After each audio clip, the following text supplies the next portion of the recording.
Governor Gavin Newsom is making his first public comment since he got his rear end kicked in that debate on Fox News last week. And we've got a county supervisor in San Francisco suggesting that capitalism is the real reason why California has a problem with homelessness. Coming up, we'll tell you all about it.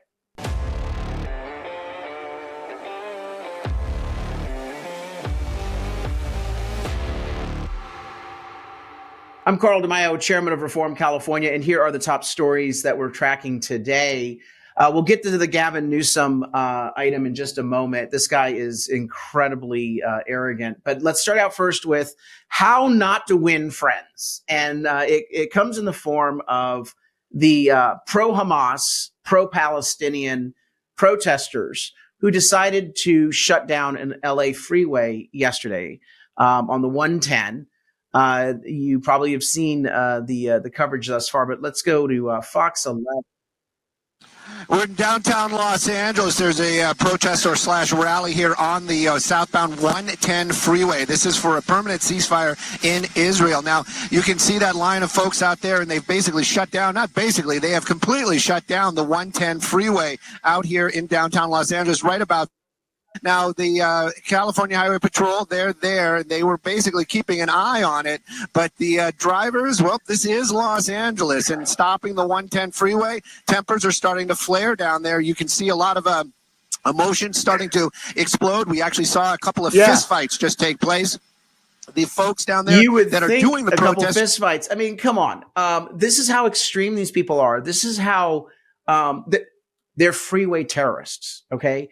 A couple of weeks ago, we covered the 10 freeway closure because Governor Gavin Newsom can't handle homelessness, and we had this big homeless camp underneath the 10 freeway, and a fire was set, creating major damage, shutting down the freeway for several days.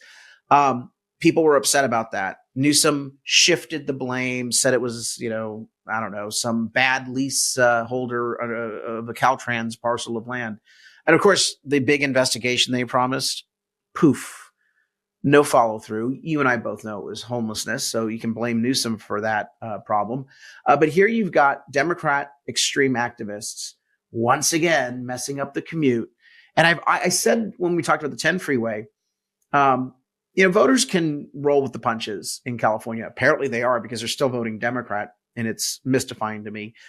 They can roll with higher taxes. They can roll with a crime wave. They can roll with a homeless population that skyrockets. They can roll with $7 a gallon gas prices. But you screw up their commute and hell hath no fury. And so all these wingnuts down there shutting down the freeway. Again, this is the modern face of the Democrat Party. This is the extremism. This is their base. They're refusing to call this bad behavior out. They're refusing to condemn it. And that's why they're taking more and more license.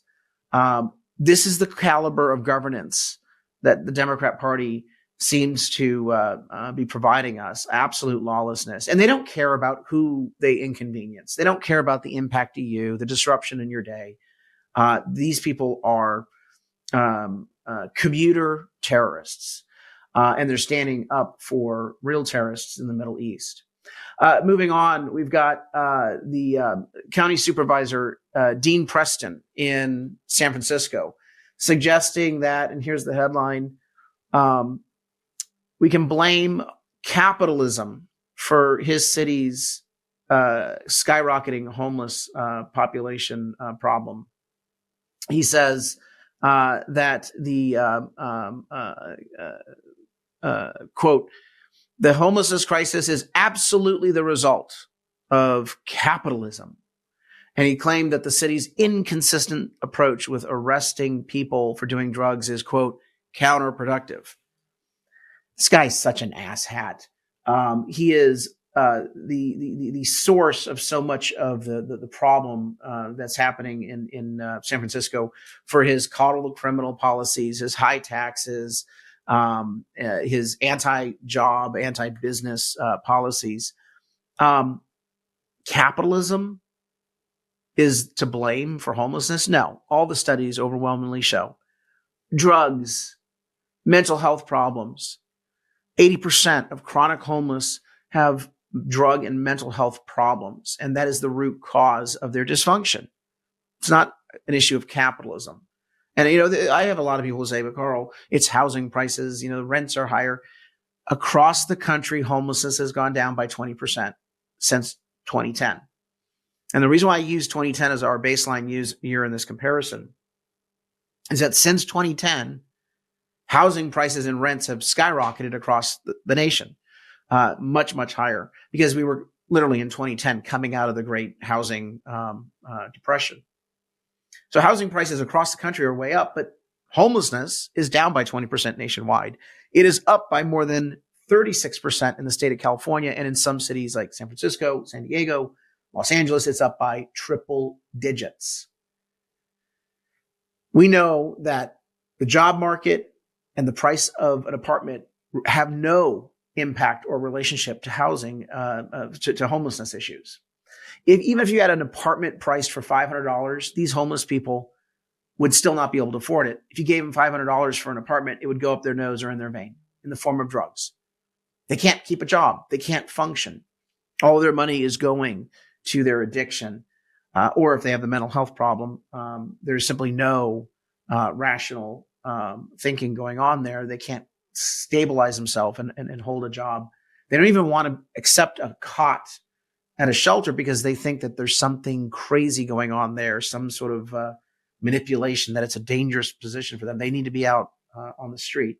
And 54% of homeless individuals in San Francisco turned down offer of a shelter bed in the latest survey. 54%. So this county supervisor is either fundamentally dishonest or he is absolutely just dumb as dirt, and he's unfit for office. He is to blame, not capitalism. He is to blame. His bad policies are to blame for the mess that is happening in San Francisco. And if you want to find a city that is the least capitalist in the United States, it's probably San Francisco in terms of how socialist they are with their thinking. So now let's go on to Governor Gavin Newsom. You know, he got his rear end kicked in the debate on Fox News a few weeks ago. He says on one of the late night shows, Late Night with Seth Meyers, quote, DeSantis isn't anti-woke, he's anti-black.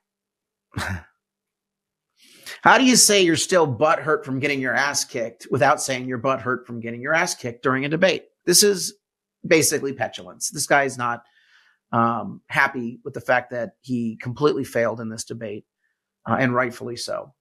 I'm going to play a clip, but let me just say, I don't watch the late night shows. I don't think you should either.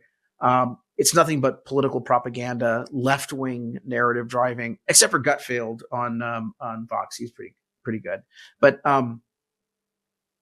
I long for the day when you'd have a Johnny Carson who basically doled out some humor to both political parties. And you couldn't really tell a late night host's political stripes because they were pretty, even about how they poked fun at what was going on.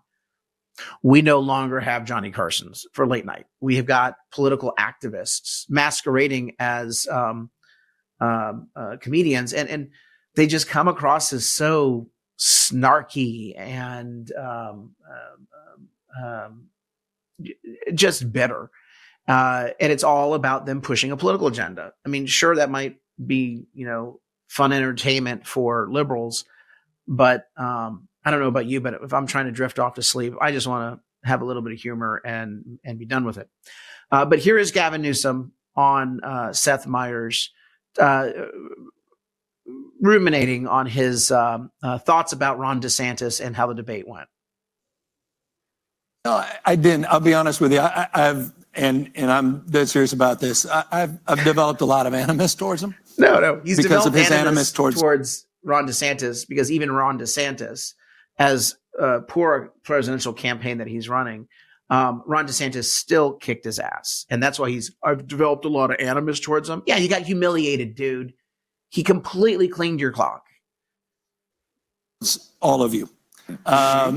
This guy's out there scapegoating vulnerable communities. You mean calling parents terrorists and extremists and homophobes and racists? That's really unifying. That's positive. That's not scapegoating anyone. He's attacking Attacking minorities, minorities, attacking women. This is the same guy who joined Joe Biden and others in the media attacking people who just simply didn't want to go along with the vaccine, which turned out not to work, or people who wanted to reopen their businesses or wanted their kids to go back to school. You want to talk about attacking people and marginalizing people and viciously accusing them of being threats in society. This is a guy who attacks Christians. He attacks white people. He attacks straight people. He attacks Republicans. And don't tell me about protecting women, not attacking women. Gavin Newsom refuses to support legislation in California to make the rape of an unconscious woman a violent crime. Who in the hell can say that they're pro-women and, trying to prevent attacks against women, and you're refusing to even make the rape of an unconscious woman a violent crime? And I don't like it. And I wanted to push back against it. And I felt like the party was a little timid on all this. I mean, he's out there talking about anti-woke. And I mean this. For me, it's not anti-woke. What he really means is anti-black. For goodness sakes. UPOS, Gavin Newsom. I mean, this guy is so offensive. If you're going to accuse someone of being a racist, you better have the receipts. You better have the receipts, because there are racists in society. And when you call everyone a racist, Mother Goose is a racist, Mother Teresa is a racist, it cheapens the whole entire term. And, these are the people who actually are racist with their policies, race-based preferences, race-based universal basic income, race-based preferences on all sorts of programs. This guy has no right to lecture us on being discriminatory, biased, bigoted. He preys on society by trying to foment hate and division amongst races and amongst classes and amongst people based on a variety of statuses and orientations. He always wants people to think as though they're a victim, and the Republicans are victimizing them. I mean, can't we see what this is? This guy is trying to divide us, inject toxicity into our body politic, because he's not interested in protecting people or having a go along, get along society, tolerance, diversity, mutual respect. There's no mutual respect or tolerance or diversity here. It is all anger. It is all designed to divide us. And this is just a despicable attack. Again, I'm not endorsing Ron DeSantis. I think he has run a lousy presidential campaign, and I think Trump is the Republican nominee. But let me just say that DeSantis did a good job kicking his rear end during the debate. He's out there censoring historic facts. He's rewriting history. What is he doing rewriting history? Show us the receipt, dude. The only one that rewriting history is someone who believes in critical race theory, who wants to sit there and paint the United States as somehow all awful, institutionally racist, rather than celebrating the progress we've made in becoming a more perfect union, in achieving and becoming as close as possible to Martin Luther King's historic civil rights vision. And this guy wants to tarnish the United States. He wants to censor basic factual history in our classrooms. It's happening right here in California. Look at the curriculum. There, eliminated AP African American Studies. He said slavery was somehow some workforce development program, and he doubled down on that. So for me, it's a very serious moment where I just felt it was important to blow back against that. It was a really important moment and hold these guys accountable on a narrative. No, you were just simply gaslighting, and Gavin knows it didn't work. He ended up getting his rear end kicked and egg on his face, showing that he's completely unsuitable to run for president. This guy was untested. He was coddled out here in California by a liberal media that never challenged him, never called him out on his BS. And it's clear and apparent in his failed debate performance. So now he's going to a friendly venue, Seth Meyers, for his little softball redemption tour. No. At Reform California, we are fighting back. Every day we give you this show, the top stories that we're looking at in California that we think you should know about, and we give you our take on them. You're not going to get this from the liberal media in any market in the state of California. So I urge you, help us spread the word. Like this video, subscribe to this channel, and hit that notification button so that we can break through the big tech censorship. I also need your help in the movement for Reform California. Go on to our website, reformcalifornia.org, chip in a contribution, help us power the work that we're doing. The election is coming up very soon. We have a great slate of candidates that we are endorsing. We're trying to build a Reform California caucus in the California state legislature. I'm even running for one of those positions in the form of state assembly. So please help us by tossing in a contribution. We are entirely grassroots funded, and we need your help. Until next time, Carl DeMaio, chairman of Reform California. Help us break through the censorship of the liberal media. Like this video, subscribe to this channel, and smash that notification button so you can stay up to date on all the developments in California news and politics. Also, please visit the website, reformcalifornia.org, for ongoing news coverage and to join one of our campaigns in the fight to take back our state. If you can, please sign up as a volunteer or chip in a contribution. This episode of Reform California with Carl DeMaio, paid for by Carl DeMaio for State Assembly 2024.